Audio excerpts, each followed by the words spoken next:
की करुणा कृपा से 3 दिन का ये शिविर आज समाप्ति की ओर है। इन 3 दिनों में हमने गीता के माध्यम से योग को ही समझने समझाने का प्रयास किया। गीता के माध्यम से योग समझाया गया और योग को समझाने के लिए हमारे गुरुदेव की परंपरा है कि सब शास्त्रियों का प्रमाण लेकर के अपने सिद्धांत को पुष्ट करते हैं। हम लोग गीता का भी सहारा लेते हैं, पातंजल दर्शन का भी सहारा लेते हैं, उपनिषद का भी सहारा लेते हैं, शिव के ग्रंथों का सहारा लेते हैं, क्योंकि इन ग्रंथों में योग के सिद्धांत ही भरे हुए। पातंजल दर्शन को एक दर्शन का रूप दिया गया है। यह प्रैक्टिकल है।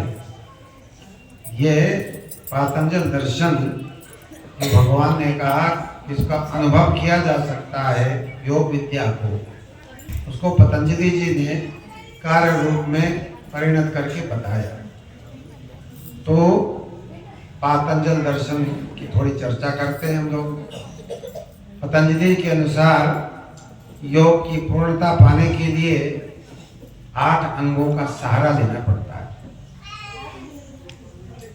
8 अंग यम, नियम, आसन, प्राणायाम, प्रत्याहार, धारणा, ध्यान, समाधि, संप्रज्ञात समाधि और निर्बीज समाधि।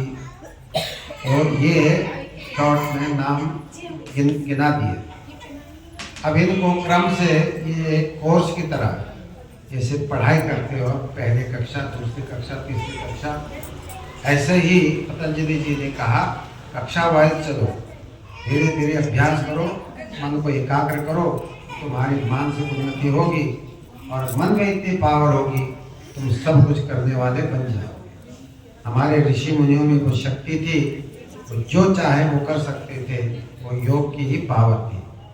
तो पतंजलि जी ने अष्टांग योग में सबसे पहले यम और नियम का स्थापना की। वैसे आप कहेंगे कोई पतंजलि जी से पहले क्या योग नहीं था? यह बात नहीं है। योग तो सृष्टि के आदि से, जब से सृष्टि की उत्पत्ति हुई, भगवान गीता में कहते हैं अर्जुन सबसे पहले योग सूर्य नारायण को दिया। इसका मतलब सूर्य नारायण से भी पहले भगवान कृष्ण हैं, इनको परब्रह्म कहते हैं। और भगवान कहते हैं मैंने सूर्य नारायण किया, सूर्य नारायण ने जो है मनु को दिया, मनु ने इक्ष्वाकु को दिया। परंपरा से ये योग विद्या, अमर विद्या अमरता से चली आ रही थी, लेकिन बाद में इसका खंडन हो गया, इसकी धारा कट गई। अर्जुन मैं फिर तुझे इसी ज्ञान को दे रहा हूँ। ये तो है योग का इतिहास।